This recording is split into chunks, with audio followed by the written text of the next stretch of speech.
Bang Saud, abang namanya disebut di timnas. Maksud lu apa? Emang nggak boleh? Dalam pikiran saya, kita Indonesia perlu apa yang disebut integrity office. Kalau di KPK kan begitu kan. Kerugian negaranya ada nggak? Nggak ada kerugian negara, malah untung kemarin kan. Jadi saya mengatakan itu juga termasuk yang saya katakan bagian dari penilaian saya. Memang dia punya passion. Dalam waktu itu karena ditanya beberapa teman-teman, Anies ini mau ditersangkakan dengan pasal berapa sih? Saya jelasin lah bahwa yang minim resiko korupsinya itu Anies.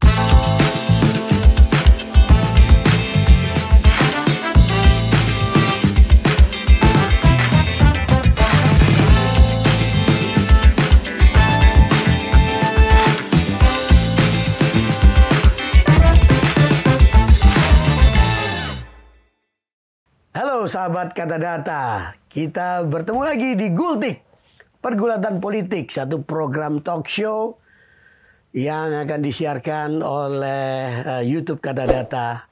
Hanya di YouTube Kata Data loh, jangan ada di mana-mana ini Gultik. Nah, apa itu Gultik? Memang kalau kita lihat sih seperti di sini nih adalah warung dari gulai tikungan yang ada di Blok M Plaza itu, ya. Jadi kebetulan Om Boy adalah saham kecil-kecilan di situ. Oh, ya ada kan? saham ya?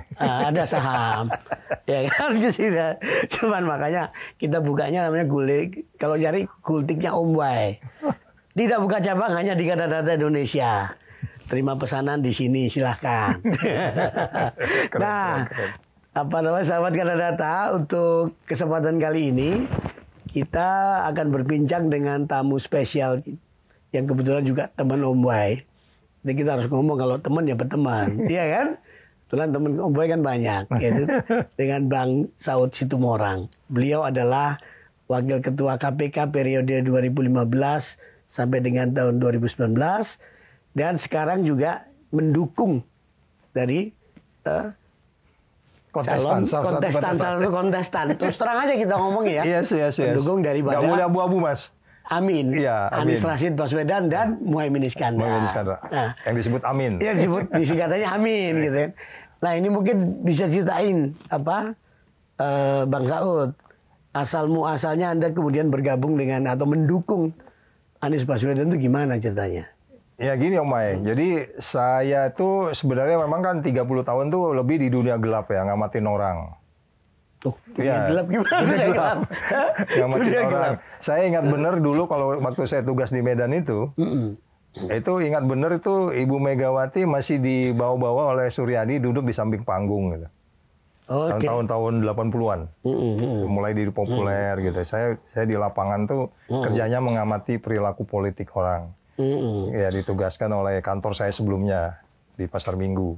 Oh, di Pejaten itu ya? Iya, jadi saya kerjanya mengamati perilaku, ya biasa kan kerjanya versi lemharasnya politik sospus hankam. Oh iya. Politik sospus semua lah itu. Semua disatuin, sampai enak gitu Mas. Iya. Nah kemudian setelah saya keliling-keliling dunia, ke beberapa kali posting di luar negeri, kemudian balik ke Indonesia, ngajar perguruan tinggi yang di waktu itu di UI itu S2 Intelijen. Salah satu murid saya itu yang ternyata selalu memperhatikan omongan saya, karena kan saya pakai teori-teori kan ngajari bagaimana supaya sebenarnya ilmu intelijen itu digunakan untuk dalam persaingan yang disebutnya sebagai competitive intelligence. Nah jalan panjang lama-lama saya balik tugas lagi ke luar negeri. Pulang ke Indonesia, murid saya ini ternyata udah macam-macam. Ada di polisi, ada di tentara, ada di bea cukai, ada di partai politik. Nyebar kemana-mana ya? Murid itu. Rupanya salah satu di antaranya setelah saya mau daftar KPK itu, saya dengar dia saya nggak usah nyebut fraksinya, tapi di DPR, kemudian dia di salah satu komisi. Bang, si I ada di sini, nggak usah nyebut namanya lah ya. Si ini ada di sini sekarang. Oh ya, saya mau ngobrol dong. Nah, waktu saya mau daftar di KPK itu, walaupun dia bukan di Komisi 3, komisinya lain. Tapi ketika itu kita bicara, saya ngebayang itu udah jadi ketua KPK. Jadi saya bilang, lu ya, kalau gua nanti di ketua KPK, lu macam-macam hukumannya gua doublein lo, gua bilang gitu. Wah, rupanya dia ingat. Kok gitu? Langsung ketanam terus. Ya, ini murid gua kan, dia bilang, kamu tuh harus jadi contoh, saya bilang. Intelijen itu ilmu yang saya bilang tuh global, komprehensif dan seterusnya. Nah akhirnya gitu loh Mas, dari partai yang disebutnya warna kuning lah, ya dia di Golkar ya. Nah, entah bagaimana di Golkar ini kan mereka bikin yang disebutnya KIB. Saya nggak tahu nih, kuning, hijau, biru. Oh, iya. Kuningnya Golkar, hijaunya itu P3, birunya dari PAN. Oke. Nah, ini mereka ini sebenarnya sering ketemu juga nih dari beberapa tokoh-tokohnya ini. Suka kumpul-kumpul nih? Iya, sering kumpul-kumpul. Jadi si I ini, almarhum ini, karena dia akhirnya meninggal waktu ngambil S3 di UGM, karena waktu itu serangan jantung. Teman-temannya sering ketemu dia, manggil saya. Bang, saya dulu temannya I yang di komisi ini dari Golkar. Oh, terus gimana? Ya, abang mau nggak datang? Kita mau bikin ini nih, mau bikin meluncurkan KIB. Apa tuh KIB? Kami di luar mainstream. Dia bilang gitu. Oh, ini seneng tuh yang rebelian gini. Gue suka nih, gue bilang. Ya, mau pertemuan di hotel itu di Atlet. Atlet itu Senayan ya. Di Senayan. Okay. Saya datang ke situ, ditonjok sama wartawan. Ngapain Bang Saud di sini? Langsung saya to the point aja, Mas. Om Wai. Untuk presiden berintegritas dong. Waduh. Dijadiin judul ternyata. Oh, itu awalnya. Iya, awalnya. Presiden berintegritas itu. Iya. Jadi di situ untuk presiden berintegritas dong. Saya ngasih speech juga di situ. Ada Rocky Gerung. Terus siapa lagi waktu itu ada beberapa ya ngasih speech lah mengenai bagaimana pemilu yang akan datang gitu kan. Rupanya itu berkepanjangan sampai besok ini mau keliling Indonesia. Kita udah keliling 30 kampus lebih. Wow. Di KIB ini. Itu duit dari mana? Biayai patungan atau ada sponsor? Ada kadang di beberapa tempat kita bayar sendiri. Oke. Ya seperti kemarin ke Manado saya bayar sendiri ketemu dengan beberapa orang. Tapi beberapa di antaranya ada sponsor lah, ya kan? Luar biasa. Nah, jadi di situ ceritanya kita ngomong tuh masih murni kayak Rocky Gerung. Rocky Gerung kan dia nggak pernah nyebut juga kan. Saya juga nggak pernah nyebut. Tapi biasanya beberapa tempat saya kadang-kadang terpancing juga. Wah, gue udah nggak boleh abu-abu nih, gue bilang ini. Harus tegas nih. Iya, kita nih yang penting pokoknya kita cari yang resiko korupsi yang paling minim lah. Oh itu kurangnya. Di antara 3 calon ini gitu. Ya, biasanya di depan mahasiswa saya bilang, ini ya gue datang ini gue disclaimer dulu nih, gue bilang, gue nggak nyuci otak lu loh.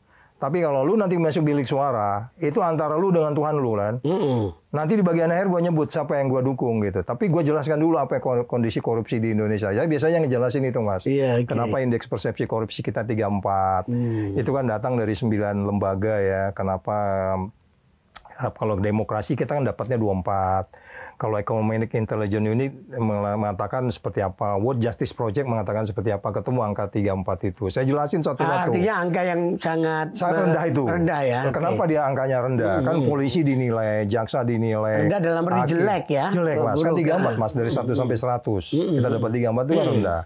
Terus saya bilang kita perlu presiden yang benar-benar minim resiko korupsinya. Nah, lu kalau maksain gue sebut nih. Gue sebutin dia Anies, saya bilang gitu. Biasanya kalau di banyak tempat tepuk tangan, Mas. Oh, tepuk tangan. Tapi ada juga langsung cerita nama Prabowo. Ada yang cerita juga Ganjar gitu. Tapi biasanya nama Aniesnya lebih dominan. Oke. Gue bilang kayaknya Anies nih bagus juga nih barang. Gue bilang gitu.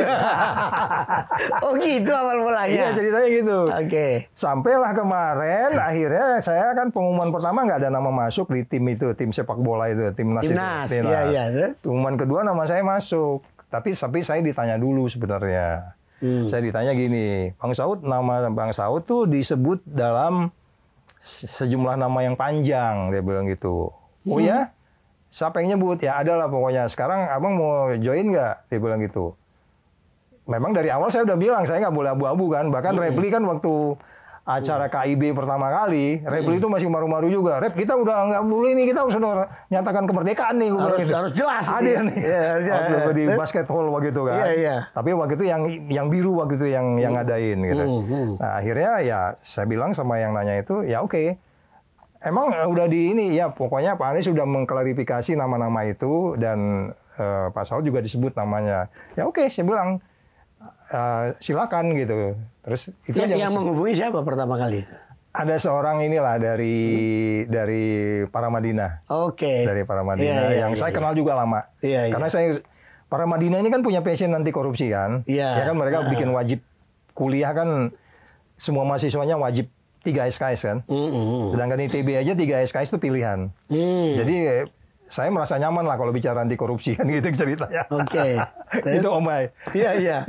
Terus bergabunglah. Bergabung ceritanya Mas. Jadi judulnya sebagai apa posisinya di situ? Dia di bidang hukum dan anti korupsi. Jadi Dewan Pakar.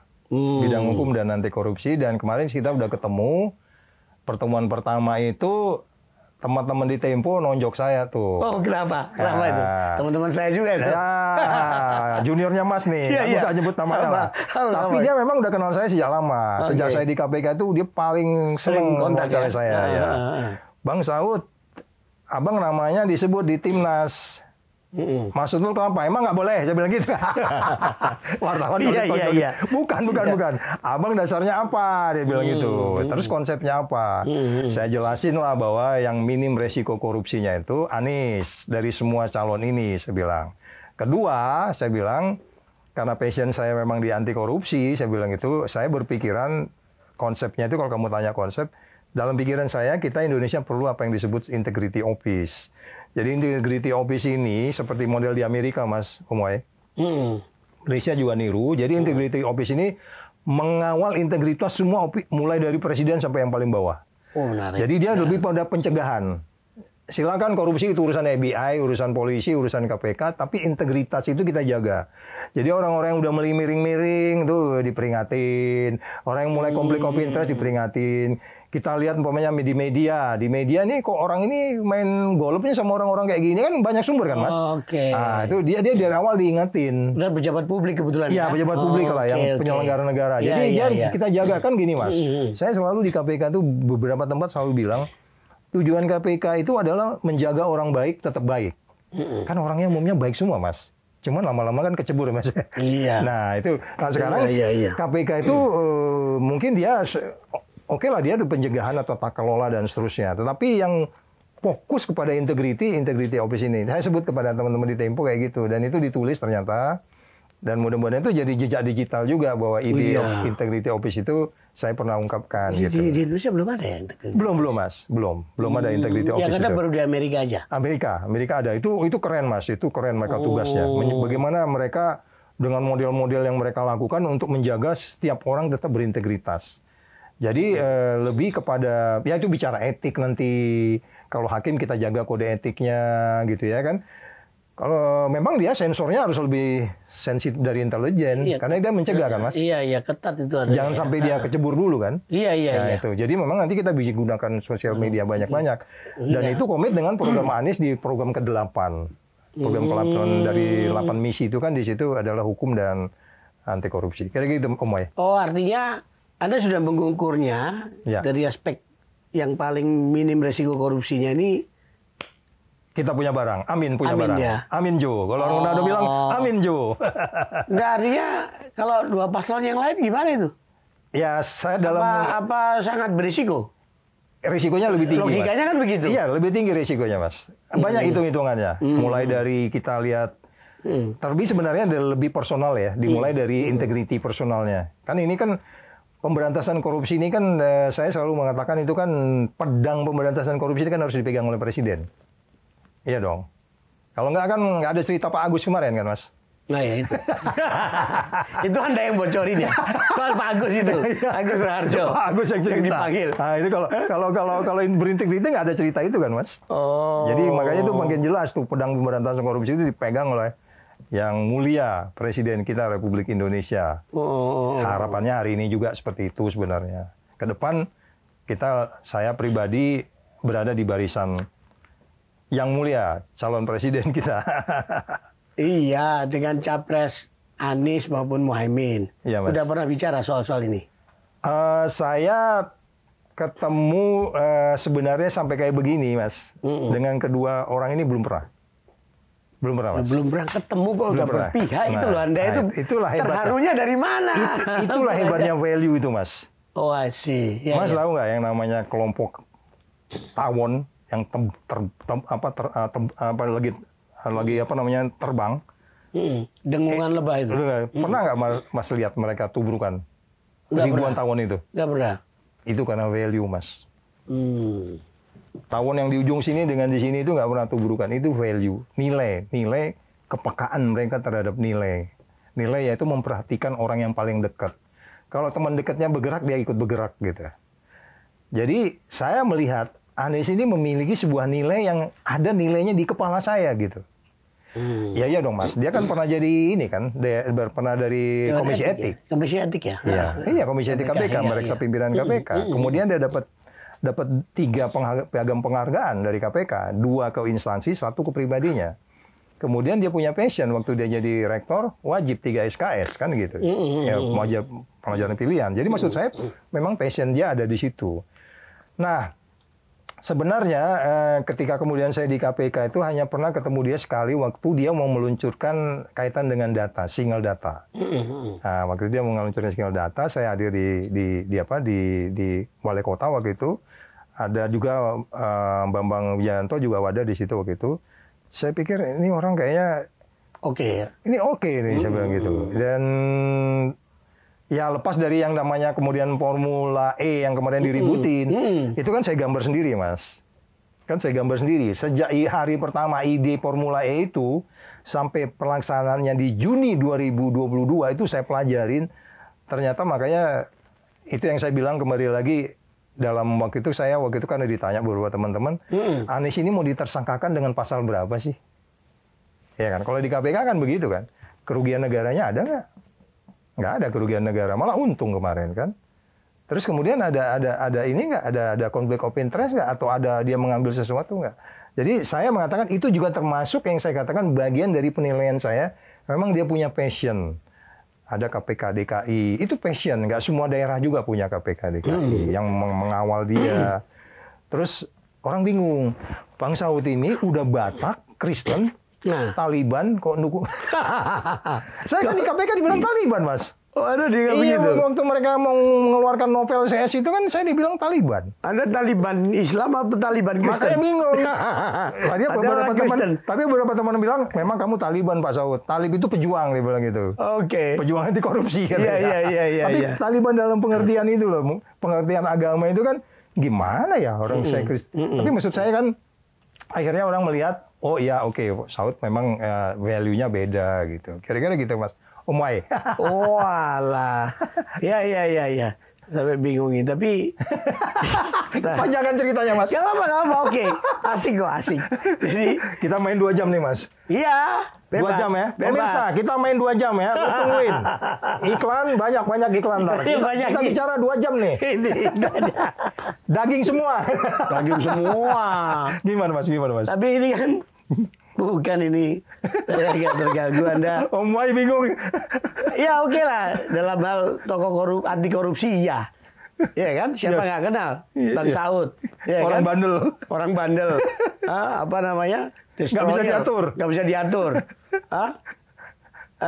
Apa istilahnya ada yang bilang itu? Keras kepala, kopek. Oh ya, Taliban. Tapi Kristen loh. Iya. Nggak ada masalah dengan kelompok agama yang notabene menjadi konstituen namanya awal gitu.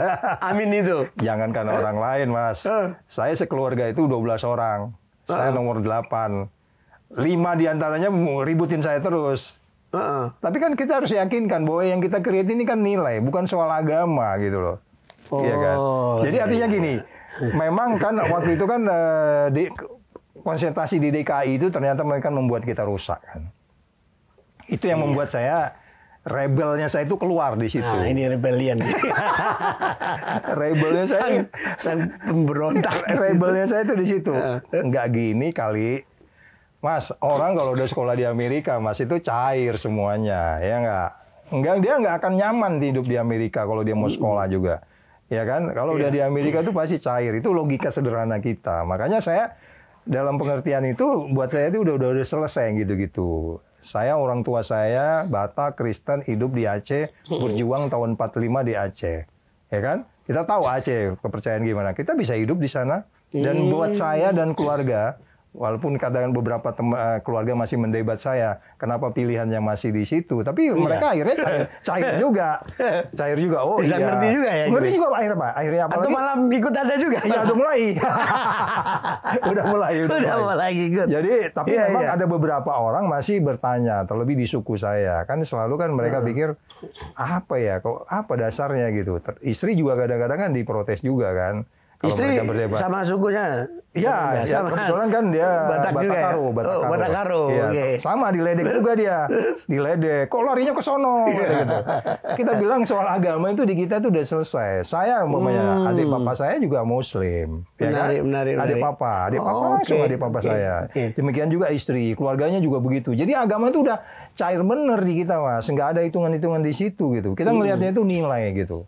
Jadi saya kalau umpamanya kita dikatakan juga kembali lagi, termasuk teman-teman yang murid saya ini, Mas. Murid saya yang saya bilang yang saya didik ini pertama bingung. Ini orang bingung nanti, Bang. Abang udah Batak, Kristen, tapi kok bela Anies gitu loh. Jadi nggak bisa dijadikan satu. Kayaknya juga bingung kali ya. Iya. Nggak bisa dijadikan stereotip ya. Iya. Kalau seolah-olah ya agamanya ini nggak akan ke sini. Iya kan? Kita harus hargai. Nggak kan persoalannya selama ini, Bang. Iya. Ini kan Anies kan istilahnya kan konstituen utamanya, ya kita harus terbuka aja. Kan dari kelompok komunitas Islam itu, dari 212, segala macam, ya kan? Yang notabene kan ya agak beda dong secara ideologis secara agama, secara keyakinan dengan Anies. Iya, padahal ada kendala itu soal itu ya? Ya, karena pada bagian lain, Mas, 30 tahun saya bekerja di dunia gelap itu, saya kan berada di tengah. Saya malah di mahasiswa aja saya lebih dekat sama anak HMI daripada anak GMKI. Ya kan, walaupun di asrama itu ada HMI, ada GMNI, ada GMKI. Jadi buat saya itu udah selesai yang gitu-gitu, Mas. Iya. Udah nggak menarik lagi. Ini menarik, ini model begini harusnya di masyarakat kan. Bagaimana kita teriak-teriak di masyarakat berkampanye tentang isu ini, Bang. Iya. Bagaimana supaya polarisasi itu nggak semakin mengeras. Kubu sana, kubu sini, kampret, cebong, iya kan? Itu udah selesai lah. Udah selesai. Itu harus ya. Pada saat dia masuk ke bilik suara, siapapun dia, itu udah selesai sebenarnya. Nggak bisa kita pengaruhi juga dia, seperti yang saya bilang di depan mahasiswa. Maksud saya ini kan makin menajam sekarang ini. Sampai sekarang kan masih ada. Masih ada ya, dan itu yang kita harus kita hilangkan sebenarnya. Bisa hilang nggak itu? Bisa, saya yakin karena gini, bahwa at the end kan setiap orang itu kan dinilai kan apa yang dia kerjakan. Ya nilai aja kenapa waktu di DKI. DKI itu Mas, lebih 30 gereja baru izin dikeluarkan oleh Anies. Tapi dia nggak ngomong kan? Banyak orang-orang Kristen nggak tahu juga itu. Nah, bahkan ada gereja yang nggak pernah berdiri, selama dia berdiri sejak Republik ini berdiri, nggak ada izinnya. Itu keluar izinnya.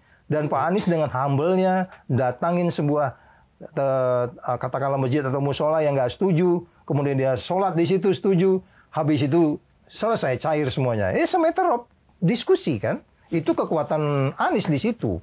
Power of dialog itu sangat ada di dia dan dia dengan setia dan apa namanya ya, saya ya ini of course harus menunjuk ya sesuatu yang objektif ya, bukan melebih-lebihkan gitu. Jadi kekhawatiran atau kecurigaan ini bahaya politik identitas yang dalam hal ini sering dituduhkan tuh berkaitan dengan peran Anies Baswedan itu sebenarnya sesuatu yang sebenarnya sangat stereotip dan fobia saja yang sebenarnya itu sudah dapat dismiss.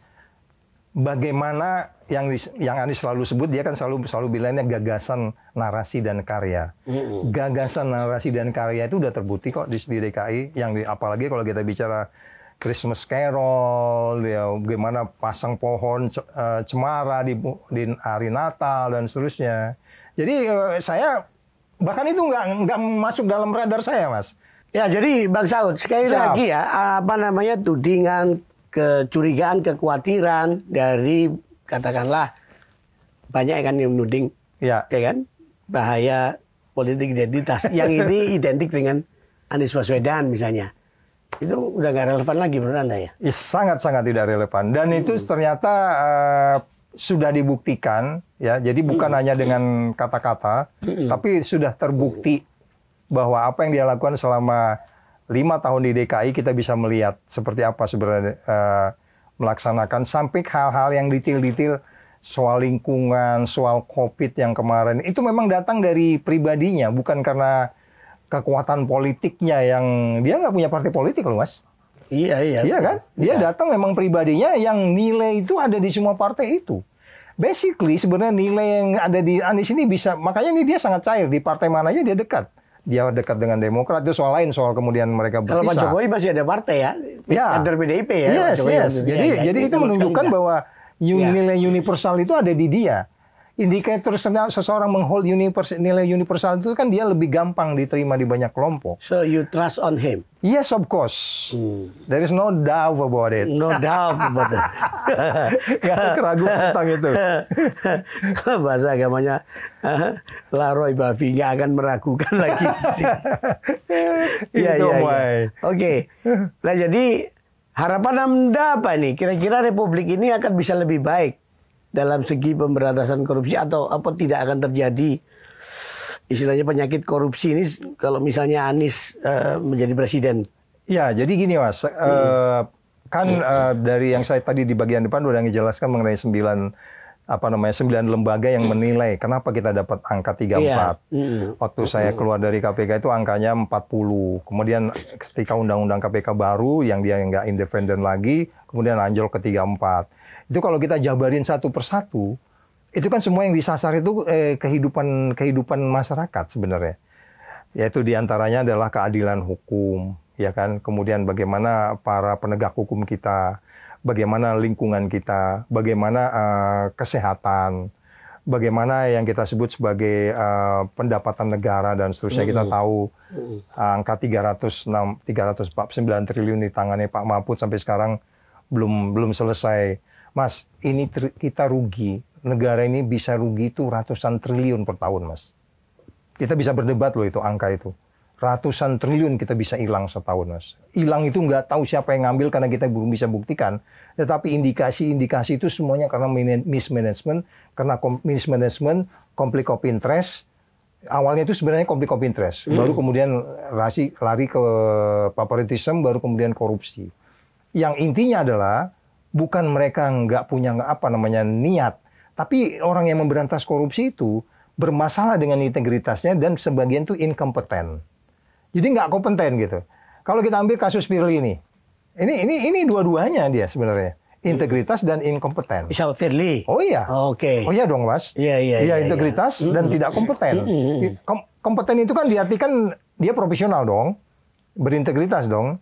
Ya kan? Ini kan dua isu ini. Ketika dua isu ini menyelimuti negara yang kita sebut sebagai masalah dengan integritas dan tidak kompeten, ini yang nggak bisa diselamatkan negeri ini, Mas. Oleh sebab itu sekarang kalau kita mau cari dari 3 calon ini, yang saya katakan tadi 2 kata tadi ada, berintegritas dan kompeten, ya dong kompeten udah jelas kok. Kalau nggak ya kita 5 tahun di DKI, Mas, anggaran DKI gede loh. Iya. Gede anggaran DKI. 40 T atau berapa lebih? 70 triliun per tahun kalau salah. Sampai sekarang Anies saja nyicil rumahnya belum selesai tuh. Ya kan? Gitu ya? Ya. Sementara ada ketua KPK baru beberapa ini udah punya segala macam kan. Hari ini digeledah rumahnya. Kita nggak nuduh loh Mas. Aduh, kita fakta. Ya kita nggak nuduh ini kan. Lagi digeledah. Dari mana itu kalau kita hitung dari penghasilannya? Hari ini digeledah. Jadi maksud saya gini loh. Kalau Mas tadi tanya, apa harapan kita terhadap Anies pemberantasan korupsi ini? Ya memang calonnya cuma 3 ini, Mas. Iya. Calon lain gitu enggak, maksud saya Anies kan selalu dikritik dia pinter untuk artikulasinya, bikin narasi jagoan lah, menyihir lah kalau udah pidato begitu. Nggak akan terkecoh soal itu ya, artinya agak beda lah Mas. Beda ya? Agak beda lah kalau umpamanya saya bilang saya mau memproduk apa tapi nggak bisa diproduk sampai sekarang itu kan ada banyak kan. Jadi artinya gini, makanya selalu kalau kita melihat seseorang itu seperti yang selalu disebutkan oleh beliau sendiri, apa yang disebut sebagai manusia itu nggak boleh lepas dari yang namanya gagasan, nggak boleh lepas dari apa yang namanya narasi. Kan kita harus meyakinkan orang, Mas. Betul. Tetapi ketika karya nyatanya nggak ada, cemplungin aja orang itu kecemberan.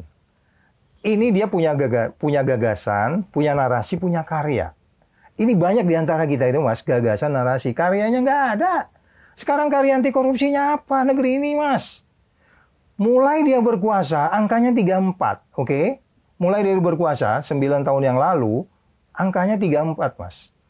kita naikin, kita doublein OTT-nya, naik sedikit, kita doublein OTT waktu itu Mas. Setahun itu kita doublein, naik terus jadi 40. Sekarang anjlok ke 34, kembali ke semula dia berkuasa Mas. Oh jadi skor gede itu berarti bagus ya? Oh iya, kan 1 sampai 100 kan? Iya, 100 itu bagus ya. Iya. Jadi makin kecil makin jelek gitu. Makin jelek. Jadi 100 itu kan berarti bersih dari korupsi. Kalau ini di era kepresiden Pak Jokowi sekarang ini. Kan dia masuk itu 34 Mas. Kita doublein itunya, terus kemudian jadi naik semua sampai ke 40, begitu undang-undang KPK baru anjlok ke 34. 34 tuh di bawah Timor Leste itu Mas. Saya khawatir ini kalau kita ini kasus Firly ini nggak diberesin, kita bisa satu kelas sama Afrika nih, 30-an tuh. Firly kan lagi diberesin ini. Ya, ada progres lah, Bos. Kan kemarin kan macam-macam kan. Ada orang bilang spekulasinya sandera menyandera. Oh, saling menyandera. Nah, kita nggak mau kan, makanya kita hargai, kita hormati Pak Pak Sigit yang bukan saja karena dia menyelamatkan muka KPK, artinya KPK sekarang dicun up oleh polisi ya kan. Biasanya kan terbalik. Tapi kan juga beliau kan menyelamat juga beberapa orang yang dibuang oleh Firly. 57 orang dibuang begitu aja, Mas. Dibuang begitu aja, termasuk Nopel. Diterima oleh Pak Sigit untuk kemudian mereka sekarang ngantor di lantai 10 di sana. Nah, itu kan artinya kita melihat, kalau pertanyaan Mas tadi kembali bagaimana ke depan kita bisa harus menyelesaikan indeks persepsi korupsi yang 34 ini, kita bisa naikin minimal kita di atas Malaysia 50, karena Singapura kan 80. Oh, kalau dari Singapura nggak berat ya? Iya, Mas. Di sana kan. Hongkong berapa Hongkong? Hongkong itu dia di bawah Singapura ya. Singapura di Asia. Kalau kalau Amerika kan 69. 69, New Zealand 80, ya kan? Oh, New Zealand sama Singapura sama ya? Ya, itu kan ibaratnya kan gimana Mas ya? Dompet di jalan aja bisa nyampe ke rumah kita, balik sendiri. Betul. Dompet di jalan, balik besok rumah. Dia lihat alamat, nyampe ke rumah. Saya di Jepang ketemu begitu. Ketinggalan di bandara, balik ke rumah. Ini saya nyata. Nah sekarang gini Mas, Mas bisa nggak kita bikin orang mimpi negara kita? Mungkin kita nggak, tapi cucu kita nanti bisa nggak? Bisa. Kita harus mulai dari sekarang Mas. Memberantas korupsi itu kan harus terus gini. Ini yang saya sayangkan dari Pak Jokowi kan begitu. Dia kan menurun akhirnya. Karena dia nggak terus gitu naikin indeks persepsi korupsinya. Naik 1 susah loh Mas. Naik 1 susah. Sekarang kita jatuhnya lebih 6 gitu. Saya belum tergoda ngomong Pak Jokowi. Nanti dulu. Nanti dulu. Jadi gini Bang. Kalau Anda ngomong tadi itu alasannya adalah siapa yang kira-kira potensi korupsinya kecil. Bukankah figur Mahfud MD itu cukup punya integritas selama ini? Jadi gini Mas, kembali lagi. Ini kembali lagi yang soal gagasan, narasi dan karya. Mas ingat nggak 2 bulan yang lalu Pak Mahfud ngeluarin buku lebih 80 halaman. Saya baca detail tuh. Salah satunya dia menyebutkan ada yang melakukan beberapa program-program di setelah tahun 2024 kemana gitu. Kaitannya penegakan hukum dan anti korupsi. Dalam hati saya, Pak Mahfud kenapa mesti nunggu nanti? Sekarang aja jalanin, gue bilang. Jadi rekomendasi yang dia buat untuk dirinya sendiri sebenarnya. Ketika dia di Menko Polhukam. Iya, dia bikin itu. Dia kumpulin beberapa orang ahli-ahli. Ada Mbak Nazwa di situ, ada Uceng di situ, ada Laude M. Syarif. Dia bikin buku 80 halaman rekomendasi kepada bagaimana penegakan hukum. Salah satu diantaranya yang saya ingat benar, mereka mengkritisi juga yang polisi banyak di mana ini loh Mas. Polisi kan banyak di mana-mana nih. Itu dikritik juga di situ. Salah satunya harus ditindaklanjuti. Dalam hati saya, kenapa mesti... Nanti gagasannya masih gagasan kan?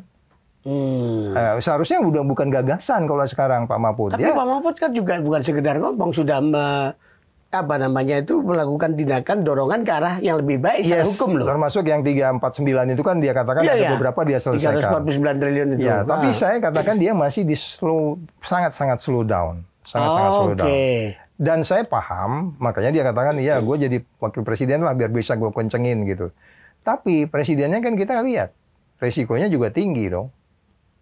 Wah. Iya dong, resikonya tinggi Mas. Kan ini kan kita ukuran pertama kan personality. Integriti perorangan kan. Anda kaitkan dengan kasus banyak Mas. Sebelumnya. Banyak. Kan itu kan boleh dibilang banyak, maksud saya gini, tidak hanya itu ukurannya. Bagaimana beliau menyelesaikan Jawa Tengah, Bagaimana isu di Jawa Tengah? Itu banyak juga isu-isu yang dikait dengan integriti kan gitu kan. Jadi maksud saya tanpa kita harus menjelekkan calon yang lain, karena kalau saling dibuka ini akan jelek. Kita hanya mengatakan bahwa kita punya barang lebih bagus dari toko sebelah, gitu aja paling. Paling gitu ya. Ya gitu aja kan. Kalau Pak Prabowo juga ada masih betul-betul.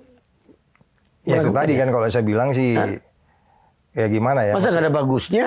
Ya itu silakan publik, saya nggak mau mengatakan gimana gitu ya. Tapi sudah kita lihat juga bagaimana di Kemhan, bagaimana waktu food estate.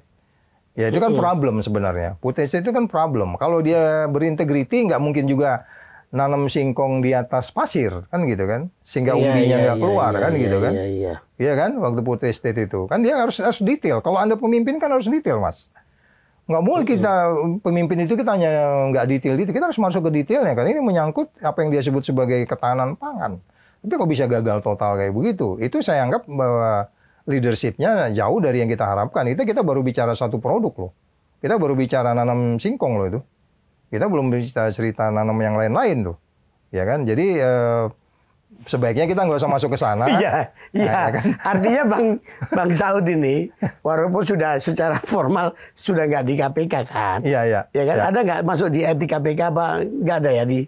Nggak ada. Saya nggak ada. Sama sekali nggak. Nggak ada apa-apa. Jadi kegiatan selama ini apa aja? Saya hanya yang menginspirasi aja kayak orang gila kayak Rocky Gerung gitu. Gitu. Masuk kampus, keluar kampus. Iya. Inspirasi mereka. Selalu saya tidak memaksa mereka harus milih siapa. Selalu saya disclaimer, Mas. Saya nggak maksa kamu ya, saya bilang. Karena masuk bilik suara itu kamu dengan Tuhanmu. Ini siapa aja sih selain Anda, Rocky, siapa lagi? Refli Harun. Refli, ya. Nah, sama Abil Marati. Oh, Abil Mas pasti kenal lah. Kenal. Teman lama itu. Iya, teman lama ya. Teman lama. Abil itu keren tuh, Mas. Iya. Terus ada beberapa dari PAN itu ada Prof Anwar, Anwar Sanusi, terus kemudian ada juga Yasin Kara. Itu beda partai semua tuh, Mas. Bukan partai koalisinya, Amin itu. 3 di luar mainstream partai itu yang kuning, hijau, biru. Ini unik, Mas. Makanya ini rebel semua nih. Rebel semua. Para pemberontak saya partai. bilang, Pak, nanti Bapak nggak dipecat nih. Ya kita coba aja katanya. Jadi maksudnya, tapi kita jadi menghargai 3 partai itu kan. Jadi mereka membiarkan beda pilihan. Justru jadi baik sebenarnya. Jadi gerakannya ngapain aja nih? Kita maupun cekokin mahasiswa. Iya, kita ke kampus dan targetnya memang kampus, Mas. Jadi lebih enak debatnya. Ya walaupun di beberapa kampus kita diusir lah gitu ya, nggak boleh masuk. Karena dikunci. Kenapa? Karena nggak ada izin atau karena dianggap punya pilihan politik yang... Itu biasanya last minute, Mas. Kan kita selalu masuknya lewat pintu BEM. Pintunya BEM, Mas, selalu BEM. Badan Eksekutif Mahasiswa, Terus? Mungkin dia izin ke rektornya, bilang, iya gitu. Tapi nanti beberapa lama terus jadi nggak jadi. Berarti kan ada seseorang nelpon kan?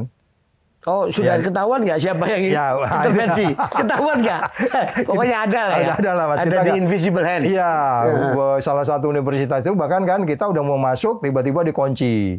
Aduh, aulanya dikunci. Ya udah di mana itu? Kita pindah. Di kampus mana? Di Surabaya ya. Saya ingat saya di Surabaya. Airlangga atau Brawijaya itu? Iya. Terus saya kok malah Mas yang ingat ya? Iya. Kalau baca juga beritanya. Kan daerahku itu. Jadi UGM gimana UGM? UGM nggak ditolak juga. Tapi saya pribadi pernah bicara di EPB. Fakultas Ekonomi Bisnis tempat Pak Anies. Ya, tapi mungkin di situ yang nggak diterima. Karena gini, Mas, ada beberapa kampus bilang Saud sih boleh, tapi Rocky Gerung nggak boleh. Beberapa kampus bilang gitu. Rata-rata alasannya apa sih kok? Nggak jelas, Mas. Nggak jelas. Padahal kan KPU udah bilang kampus boleh. Kita kalau masuk kampus kan kita boleh berdebat, nggak bawa logo kok kita. Kita nggak bawa logo, nggak bawa lambang partai. Kita datang.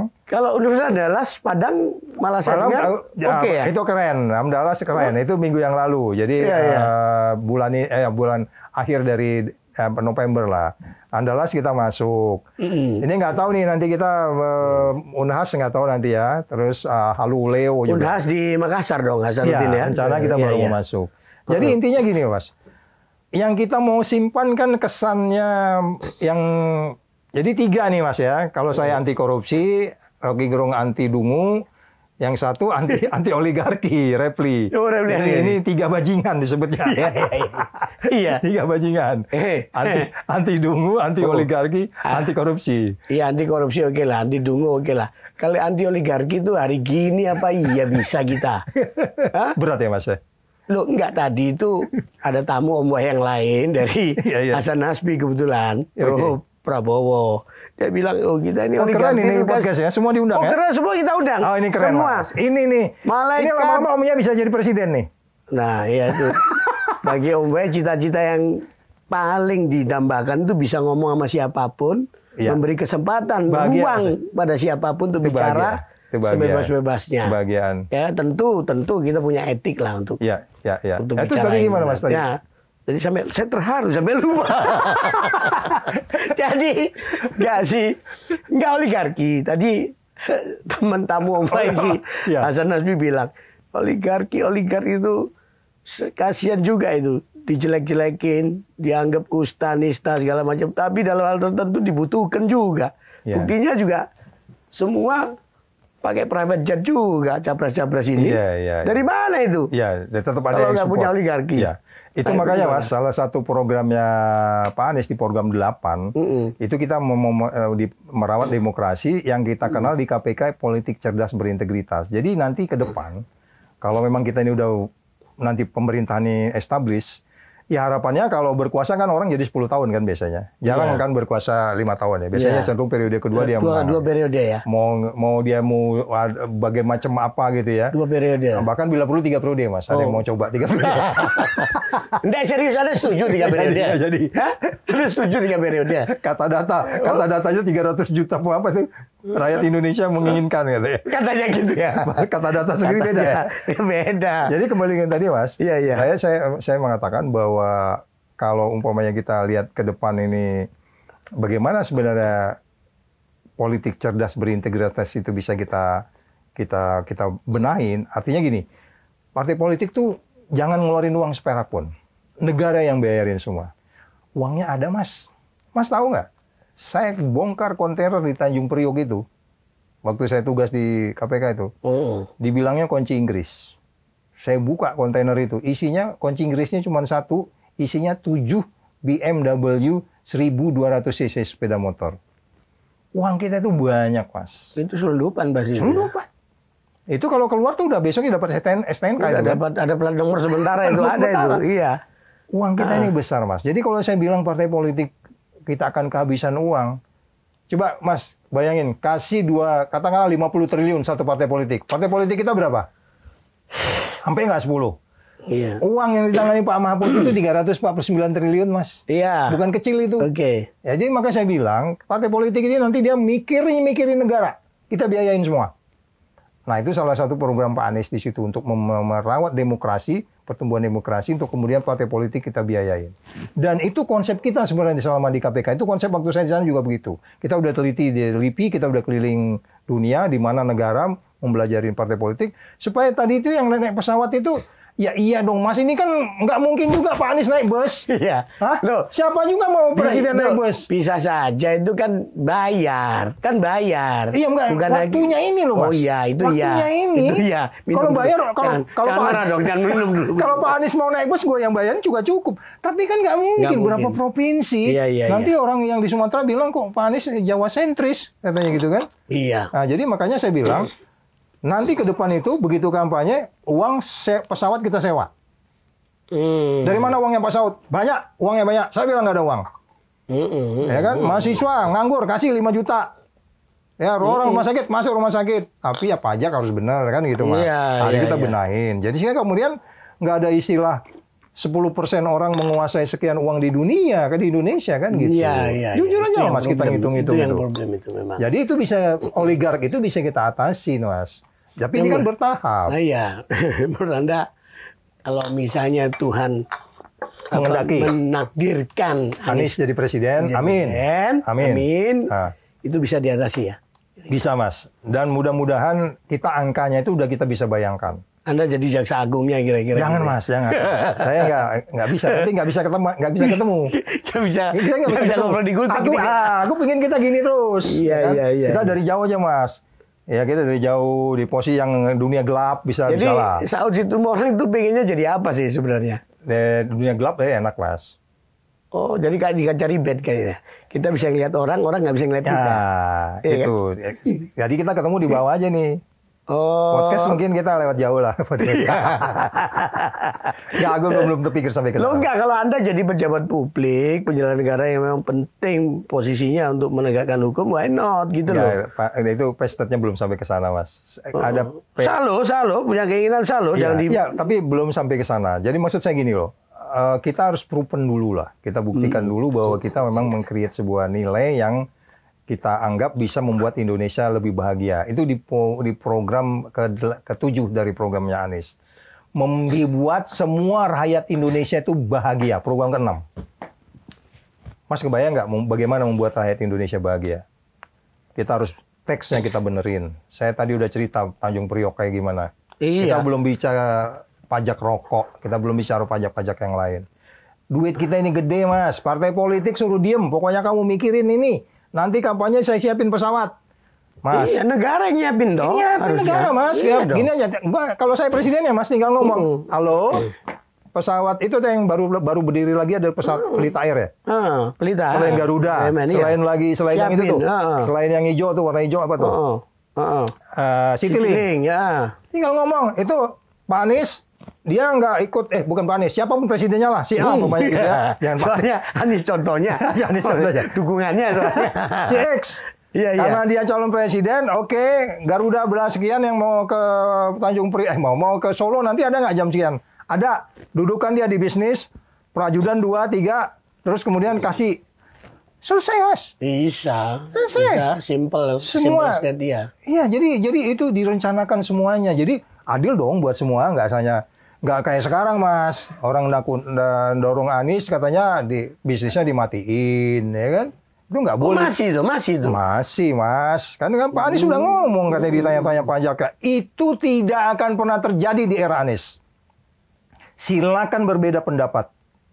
Artinya kalau Anies melakukan itu, gua keluar juga dari Anies. Ngapain juga? Anda konsisten ya? Konsisten dong. Oh, dengan prinsip itu ya. Mari kita lakukan itu, kita jaga dia. Kita jaga dia untuk kemudian setiap orang berbeda pilihan karena itu bagian dari check and balance. Itulah cara kita. Mas, di rumah kan Mas sering dimarahin istri juga kan? Ya, jangan diomong di sini dong. Gak enak.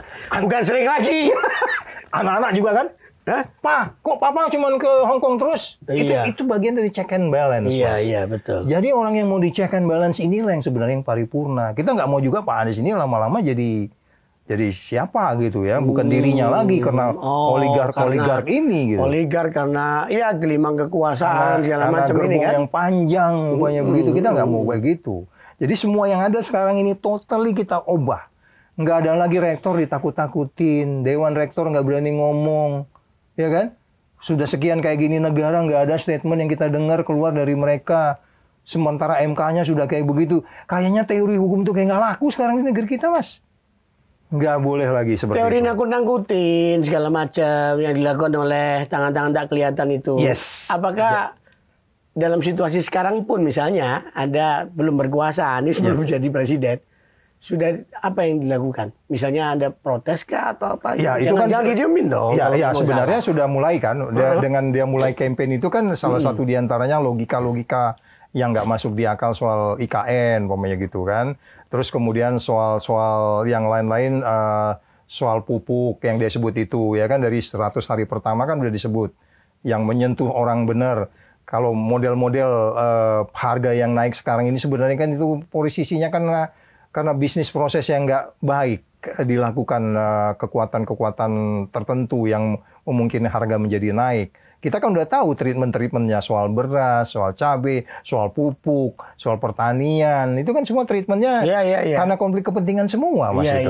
Jadi maksud saya itu kan sudah menjadi sebuah program yang sebenarnya kita nantinya udah tidak lagi bicara, tapi udah melaksanakan. 100 hari pertama termasuk udah disebutkan diantaranya. Jadi maksud saya gini loh, Mas. Kita harus totally berubah dari seperti yang ada sekarang ini. Saya kemarin masuk ke kampus, Mas. 500 orang, 1000 orang, saya tanya. Siapa di antara kamu di sini yang bikin SIM nggak bayar? Nggak nyogok? yang paling tunjuk tangan cuma 3 orang. Terus dikritik sama yang sebelahnya. Itu Pak, yang nggak nyogok tuh karena saudaranya tuh ada di kantor polisi katanya gitu. Artinya apa? Itu contoh yang sederhana. Kita baru bicara SIM loh Mas. Kita belum cerita beras, kita belum cerita gula, kita belum bicara minyak, belum bicara kelapa sawit. Ini kan minyak sawit ada yang disandera nih, salah satu capres juga kan? Nah, kan? Itu belum cerita itu. Jadi maksud saya, ini angka ini cukup besar. Kalau kita tata, kemudian setiap orang kemudian kembali kepada bisnis proses yang benar, yang kompetitif, yang setara, yang adil, angkanya besar, Mas. Nah, dia negara kita kaya beneran nih. Kaya, Mas. Kaya, Bos. Nggak ada cerita orang sakit, sampai orang meninggal di jalan karena rumah sakit tempat tidurnya kurang. Bila perlu rumah sakit kecamatan kita hitung bener. Udah orang berapa hamil di situ, di data Iya, bukan nggak bisa didata. ini ngomong kota aja masih begitu ya. Iya. Belum ngomong di daerah, di desa-desa ini. Hah? Kemarin tuh ada guru ngaji, ngakunya cuma masih dibayar 70.000 sebulan. Coba, bayangin Mas. Hah? Tega nggak kayak begitu? Tega nggak kayak begitu? Sementara ada orang, makanya kemarin saya jalan sama Rocky Gerung nih Mas. Ini om record atau enggak terserah nanti dipotong. Iya. Dia kan nomor Rocky Gerung, datang ke satu tempat, kita dikasih makan sampai 3 kali. Udah makan kita, karena kan nih kita datang ke tempat yang berbeda, tapi dikasih makan. Makan. Kalau nggak makan kita nggak enak. Iya. Rok, ini bahaya Rok. Kita tiap hari bicara stunting, saya bilang gitu. Stunting kan gitu, orang kurang vitamin. Ini kita berapa jam udah makan 3 kali. Ya jangan diakui aja. Iya. Artinya kita di tengah kelebihan itu pun kita masih sempat mikir bahwa kok kita dikasih makan banyak begini ya. Kan kita datang Mas makan di sini sana makan lagi. Oh kita udah 3 makan ini belum orang masih belum makan di luar nih. Kan dia selalu ceramah tuh. Ada orang tidur dalam keadaan perut kosong kan, Rocky kan selalu bilang begitu. Jadi maksud saya ini nggak boleh terjadi lagi Mas. Ini nggak boleh terjadi lagi. Iya. Artinya negara dengan resources-nya, natural resources-nya, ya kan itu punya kemampuan sebenarnya untuk mengatasi sesuai dengan tugas amanah di konstitusi ya. Apa? Fakir miskin, anak terlantar segala macam itu nggak ada cerita harusnya. Jadi tugas negara itu kan sebenarnya kalau versinya Rocky Gerung itu dia bilang cuma 2 As. Mencerdaskan kehidupan bangsa, ya kan? Yang bikin dia sejahtera itu aja. Sebenarnya intinya kan cuma di itu. Nah itu ada di program Anies yang saya bilang nomor 6, bikin rakyat bahagia. Mas bahagia nggak di Indonesia? Iya. Omai bahagia nggak? Iya. Jujur bahagia nggak? Kalau saya bahagia. Saya. Tapi begitu ngelihat orang lain menderita bahagia nggak? Artinya saya ya. Terus melihat tapi kanan kiri saya juga masih banyak yang menderita. Masih banyak harus kan dibantu, yang harus dikasih pertolongan. Gitu. Yes. Itu masih itu. Ya, itu hampir tiap hari minta tolong ini itu. Yes. Ya. Itu kan nggak ini artinya kita gimana gitu perasaannya. Ya. Kenapa Anda larinya ke soal kepemerintahan Pak Jokowi ini? Baru ini kita masuk nih. What's wrong? Gimana Mas? What's wrong? Jadi kan, ya artinya kalau rame-rame kemarin tuh isu soal bukan isu ya, pengakuan Pak Agus Raharjo itu. Ini apa yang terjadi sih? Bang, antar kalian juga ada kontak-kontak ya? Antara teman-teman mantan komisioner KPK ini. Ya kita ada grup Mas. Oh ada grup? Ada grup.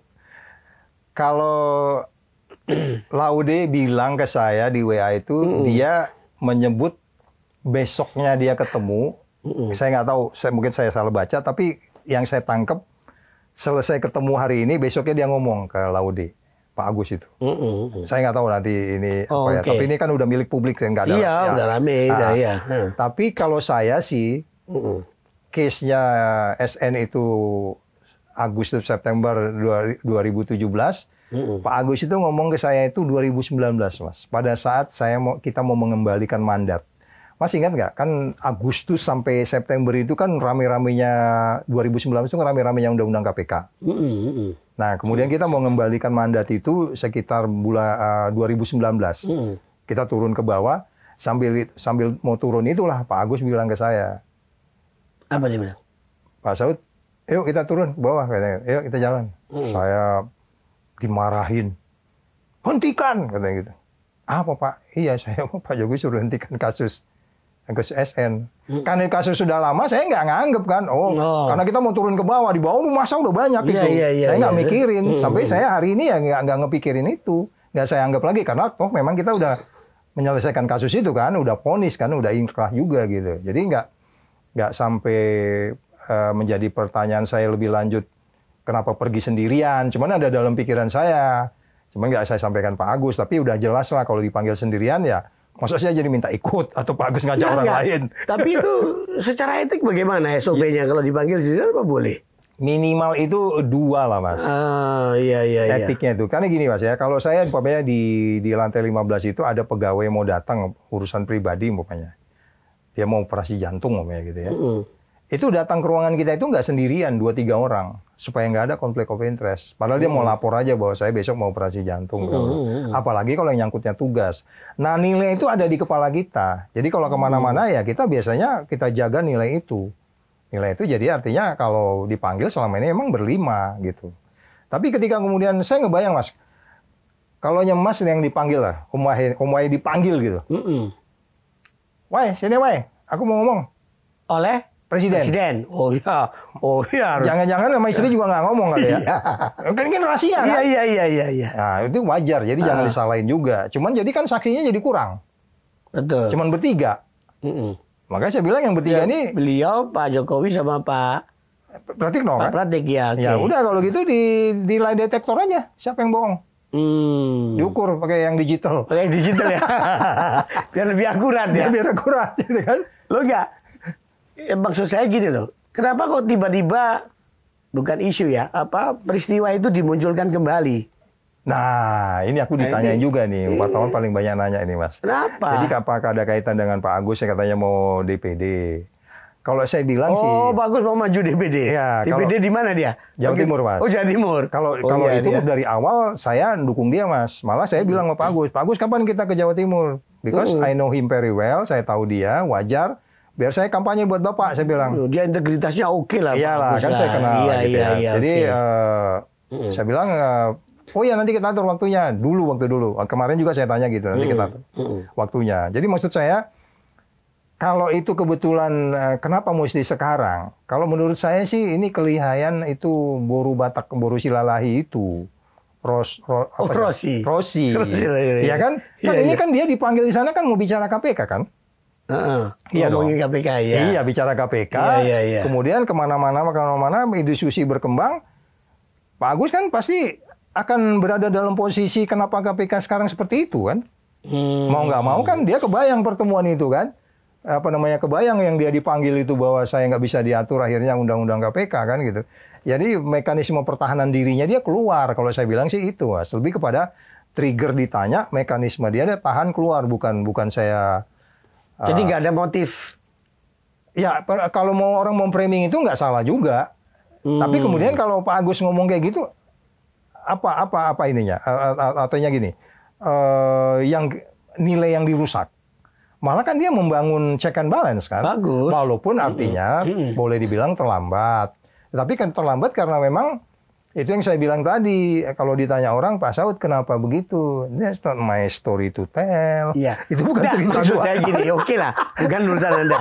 Kalau misalnya itu kejadian, ya kan dipanggil terus kemudian keesokan harinya atau saat itu juga bahkan, ya. Pak Agus bicara kepada publik apa yang terjadi? Iya, kayaknya nggak kepilih lagi jadi presiden. Oh bisa begitu ya? Iya dong. Kalau Pak Agus ngomong pasti. Kalau dia ngomongnya tahun 2019 sebelum pemilu, Mas, dia buka. Coba, belum tentu kepilih. Yang bisa membalikan sejarah ini ya? Bisa dong. Oke. Jadi harus bersyukur tuh, Mas. Pak Agus masih menyimpan itu gitu. Walaupun sebenarnya ini kalau mau dibicarakan dari sisi pidana kan bisa ini. Ini menghalangi penyidikan kan? Iya, bisa begitu ya? Bisa, Mas. Menghalangi penyidikan. Iya. Ngancem orang. Hentikan. Hentikan kan nggak ngancem. Oh itu nggak ngancem ya Mas? Nggak ngancem dong. Itu? Bentar. Perintah. Oh perintah. Kalau ngancem awas lu gue bunuh. Gitu, ngancam. Beda itu ya? Beda dong. Kita harus kasih ruang juga dari pihak kantornya Pak Jokowi untuk ngomong begini dong. Jadi maksud saya gini. Itu kisah. Kemudian setelah itu apa yang dilakukan oleh teman-teman KPK? Yang jelas Mas, dari kalau dia ketemunya itu Agustus, itu nggak ada perubahan apa-apa. Iya. Karena memang Iya. sprindiknya udah keluar. Iya. Ah. Lah ya kan kemudian jalan, Yes. hukum jalan seperti biasa, Ya. dia divonis dan seterusnya ditahan sampai sekarang di Ya. penjara. Ya. Iya kan? Ya.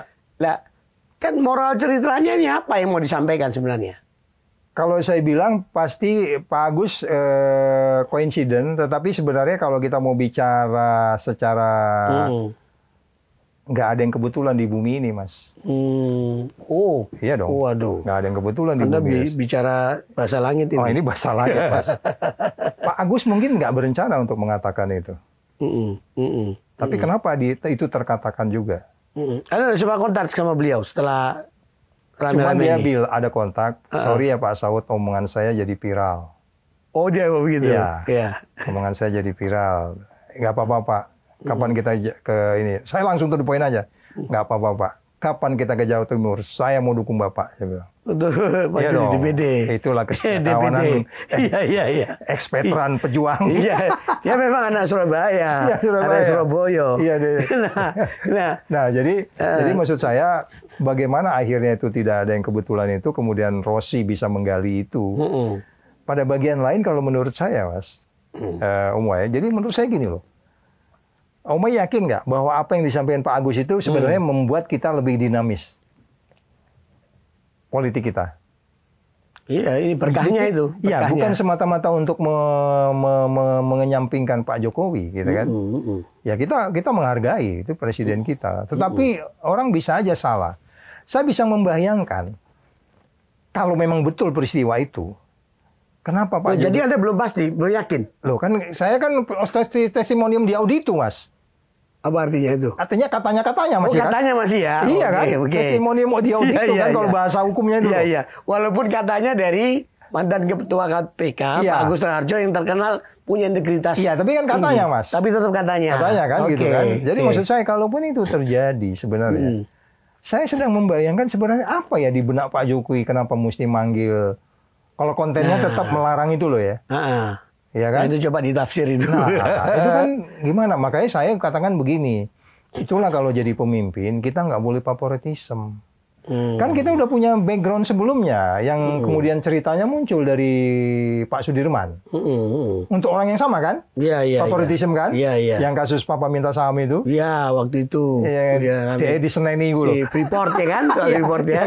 Iya. Nah itu kan, karena itulah makanya sekali lagi. Oh, Jerman dimarahin juga. Kan gitu kan? Iya. Kan dia udah Soal milik publik Freeport. loh ya. Iya, Kita iya, bukan iya. ini loh. Iya, Kan iya. maksud saya, itulah mungkin ya kalau kita favoritisme terhadap yang kita wanti-wanti nanti terhadap presiden mendatang ini. Kalau memang yakin fire, Mas. Mas kadang umuai. Yes, bebas. Manain. Anda seneng. Om Wai, Singapura itu katanya dibangun dengan 3 kata. Ini saya selalu ngomong dengan mahasiswa. Iya. Apa itu? Pertama yang mereka sebut sebagai meritokrasi. Kedua itu pragmatisme, meritokrasi, pragmatisme. Dan yang disebutnya berikutnya itu adalah yang disebut sebagai honesty. Kejujuran. Cuma 3 itu, Mas. Bisa di search itu. Singapura itu hanya dibangun dengan 3 itu. Artinya, Lee Kuan Yew itu memecat orang yang berjuang sama-sama dia mendirikan Singapura. Ketika pulang dari wisata dari luar negeri, karena dibayar oleh orang swasta. Jadi sebenarnya Pak Jokowi harus melakukan yang sama. Kalau kamu udah mencelakakan saya sampai sekian kali, rusak investasi, ngapain lagi mesti dibela-bela lagi gitu. Ini yang kita mau nanti dari presiden mendatang ini. Walaupun sama-sama berjuang menjadikan Anies jadi presiden, once you korupsi, gue fire loh. Oh, pokoknya Anda tegas lah pokoknya. Oh iya dong. Anda konsisten dengan prinsip itu ya? Oh iya dong, Mas. Kita kan udah belajar. Jalan pedang bener nih. Iya, jalan.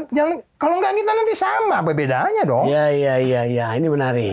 Apa tuh kita nunggu kejadian rame-rame terus Om Wai ngundang aku lagi podcast di sini. Mereka udah punya cucu semua nih. Iya.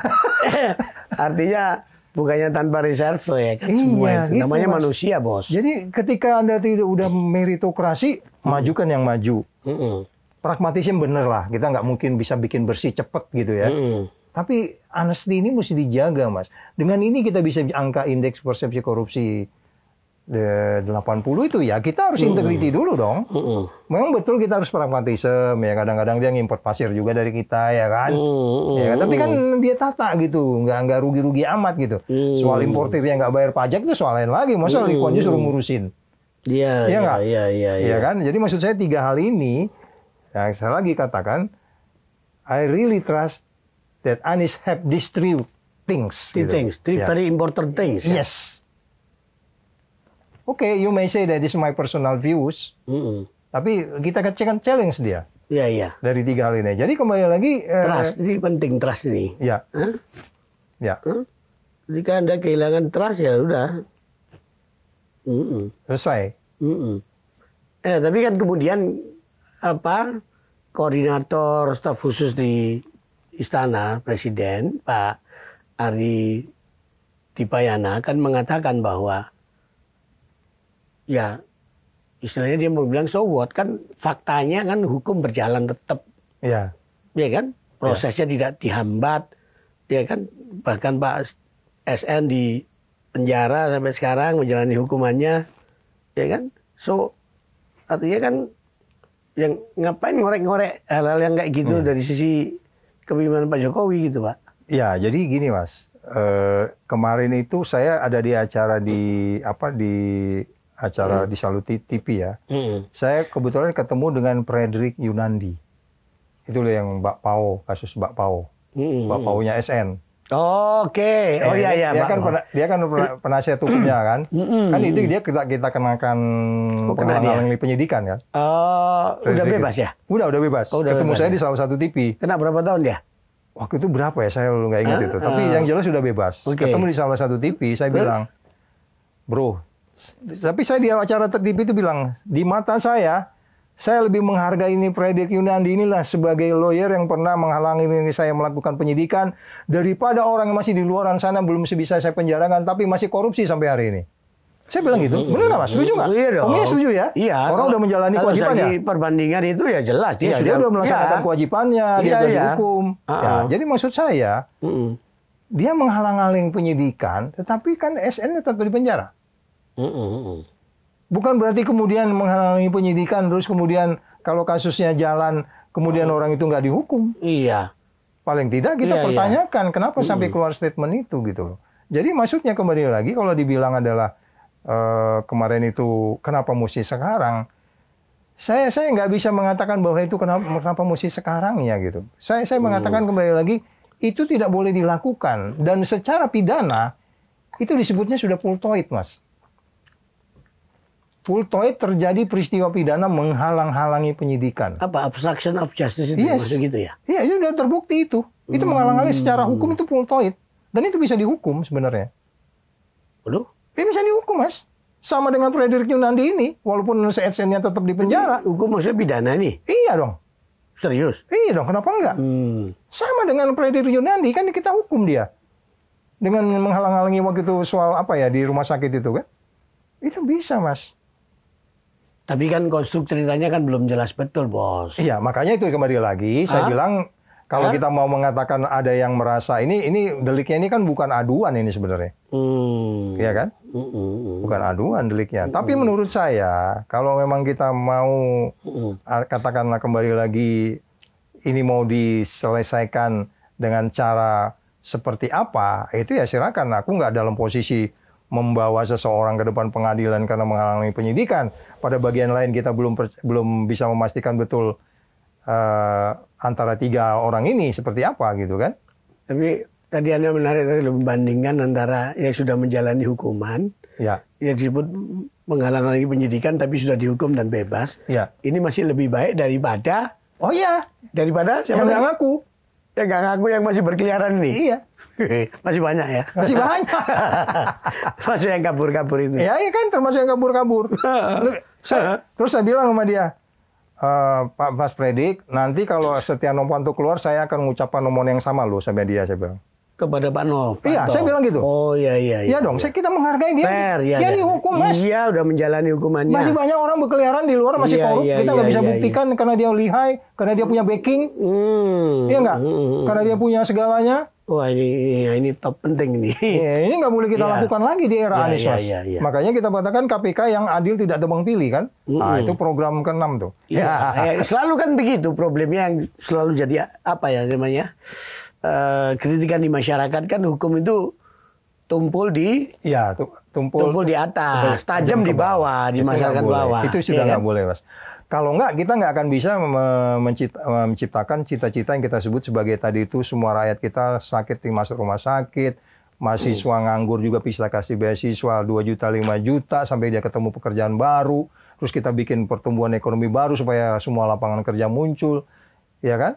Terus kemudian bagaimana ekspor impor supaya kemudian kita kelapa sawit tidak hanya diekspor dalam bentuk CPO, mungkin kita bikin sampo, bikin produk-produk lain. Harus ada produk hilirisasi yang benar itu ya. Sejauh ini kan baru berapa merek, Mas, kalau dari minyak sawit ini. Masih banyak turunan lain gitu.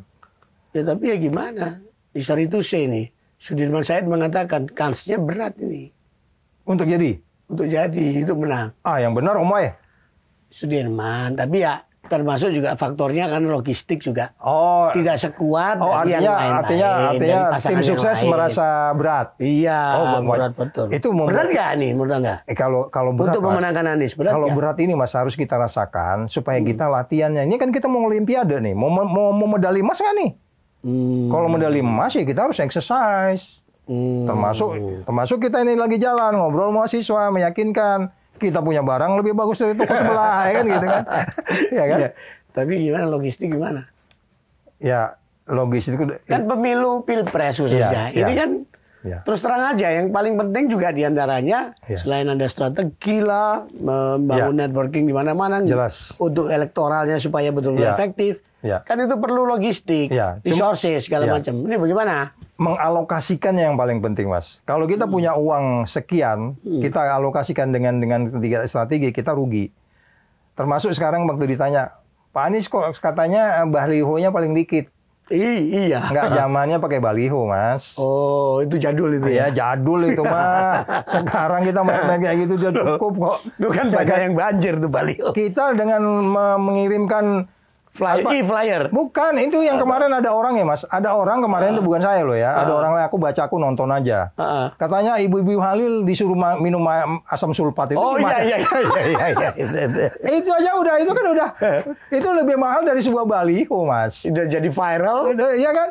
Yang merugikan sana kan? Yang ibu hamil suruh minum asam sulfat itu itu. Jadi berkah untuk Anies kan gitu. Nah, itu yang saya bilang, Mas. Ini saya bilang kemarin ke Pak Syawgi. Jadi gimana, Kapten Timnas Pak Syawgi bilang apa nih? Ada Anda yang bilang ya? Iya, saya ketemu waktu rapat pertama tim pakar di Jakarta Selatan. Saya bilang, bos, ini kita ini banyak tailwind ini, gue bilang gitu kan. Iya, benar gitu. Jadi ada banyak berkah ini. Pesawat terbang ini, banyak berkah ini, Mas. Kayaknya ngirim angin malah. Kayak banyak angin datang dorong gitu loh.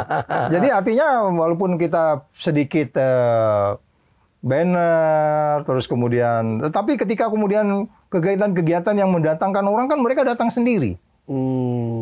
Ya kan? Mereka dari kesalahan yang dibikin oleh lawan kan gitu kira-kira. Bisa jadi juga. Ya, kan, sehingga mereka bilang, jangan milih yang itulah. Kita milih yang ini aja. Karena kan kesalahan ini banyak yang nggak disengaja sama dia. Iya. Sama masuk tadi yang saya bilang itu orang hamil harus minum asam sulfat itu kan. Ya itu kan orang mikir, gue milih orang ini gimana ya? Ini ngomong-ngomong bisa menang 1 putaran nggak? Kalau saya yakin, Mas. 1 putaran? Yakin ya. Kalau istilah kita Rocky, kita itu jangan berharap sampai 58 atau 60. 51% aja kita udah 1 putaran. Oh kan? iya, betul. Ya udah, itu. Nah, tapi kan harus ada dasarnya, keyakinan itu. Ada polling, riset, posternya itu. Ya, kalau polling itu kan kita tahu, Mas, polling itu gimana. Polling yang benar itu dia polling yang milik publik di mana orang bisa mengakses. Kalau polling yang dilakukan oleh selama ini polling itu kan mereka menunjukkan siapa yang mau ditanya kan. Iya dong. Iya nggak? Dia meng-approach siapa yang mau ditanya. Ini kan nggak. Ketika seseorang melihat yang namanya, katakanlah acara talk show, banyak talk show yang melakukan, banyak penyanyi melakukan, banyak baik itu di dalam websitenya dia, dalam media sosialnya dia, itu kan angkanya cukup tinggi.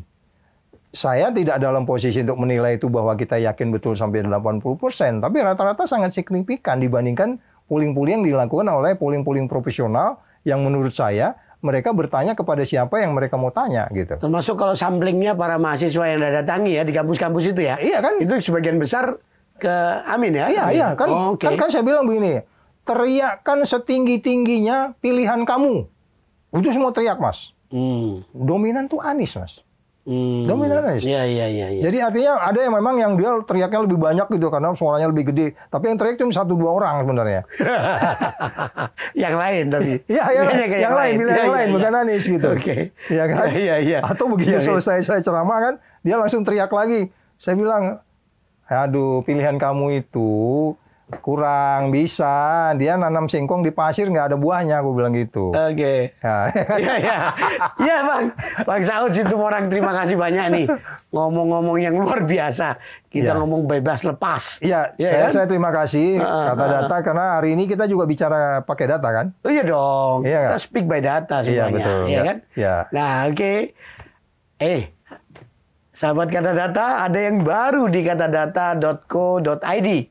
Anda bisa dapat informasi terkait Capres dan Cawapres 2024, mulai dari profil, visi misi, hingga kontroversi mereka. Tidak hanya itu, Anda juga bisa memberikan skor untuk Capres dan Cawapres. Penasaran? Pilih jagoanmu sekarang di pilpres2024.katadata.co.id. Sahabat Kata Data, demikian episode Gultik atau pergulatan politik kali ini dengan Bang Saud Situmorang. Thank you Om Yai. Ya, thank you very much sekali lagi. Thank you. Jangan lupa like, subscribe, dan tonton terus episode Gultik selanjutnya yang hanya disiarkan di YouTube Kata Data Indonesia. Kalau bicara pakai data.